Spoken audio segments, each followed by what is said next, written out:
So I just had a crazy realization. So, well, during the year of, I believe it had been 2013 or 2014, I worked for the Brayton Purcell law firm as a bankruptcy um, claims processor. And during the time I had worked for the law firm, my job was basically to create bankruptcy claims packets. Essentially, make these packets in which would then be delivered to the trust so that people who have been damaged by asbestos can receive money for their damage. And so I just had a crazy realization because apparently, like, I've had this Freemason, I don't know who they are, but I know they're associated with the military and have very close links with aviation as well as the Navy. And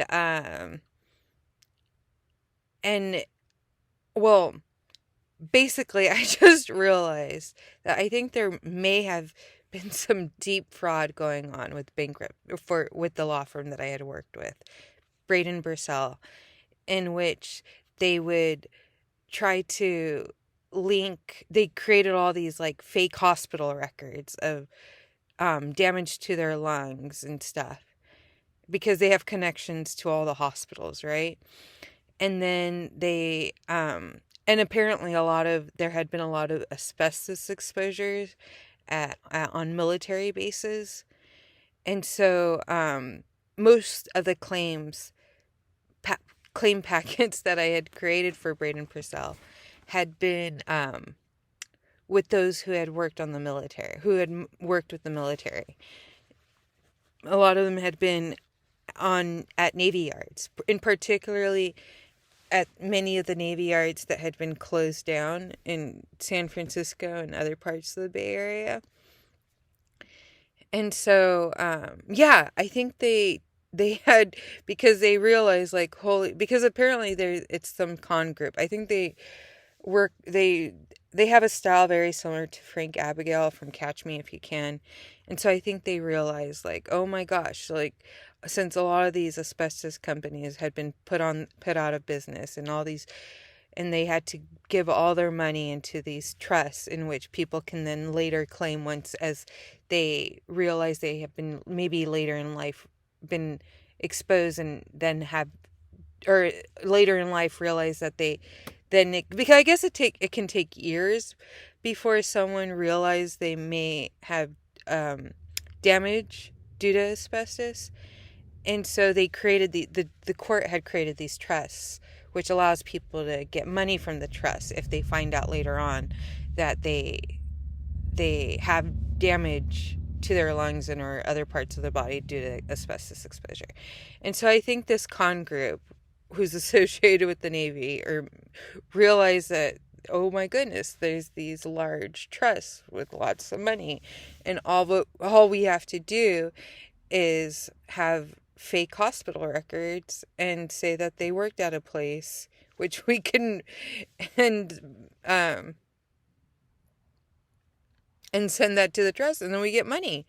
And I used to make these packets, right? And then and yeah, some people would make so much money. And so I know a lot of it. I know a lot of it was fraudulent. Looking back, I mean, I would make maybe like 30 or 40 packets a day.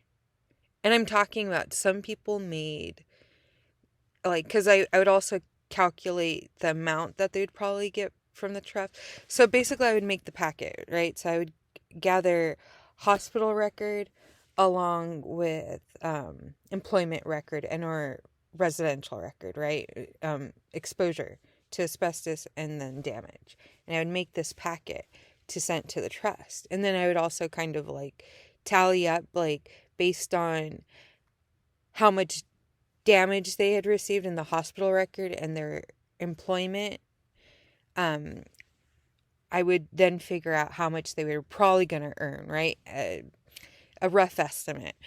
and if they had like been a foreman or something like that, I mean, I'm talking about they would get millions from the asbestos trust. And I would create maybe like 30 or 40 packets in a day. And they had maybe like 20 or 30 people doing the same thing that I did in the office.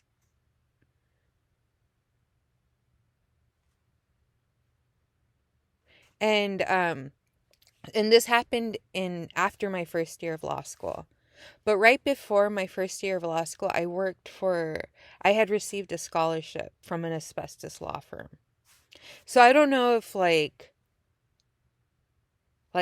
this group who's part of the Navy, I think Freemason, got jealous of me receiving this large 5,000 or I forget how much scholarship from an asbestos law firm that they've like then watched what the asbestos law firm did and then figured, oh, we could do that too and make a lot of money. And then they made this, so they teamed up with Brayton Purcell and created this extra office in the Brayton Purcell law firm where they did all these fraudulent acts and creating all these bankruptcy claims packets so that them and their friends can do nothing and just make millions off the asbestos trusts. And I just realized, well, I just came to that epiphany right now, like kind of crazy. And their leader, I mean, I know this Cole, Frank Abigail Cole, I know they're racist. Like they always have the blonde person with the bluest eyes be the one in charge. And I remember at the law firm, the one who had been charged had been the one with the blue eyes or whatever. And it's just like, oh my goodness. Yeah.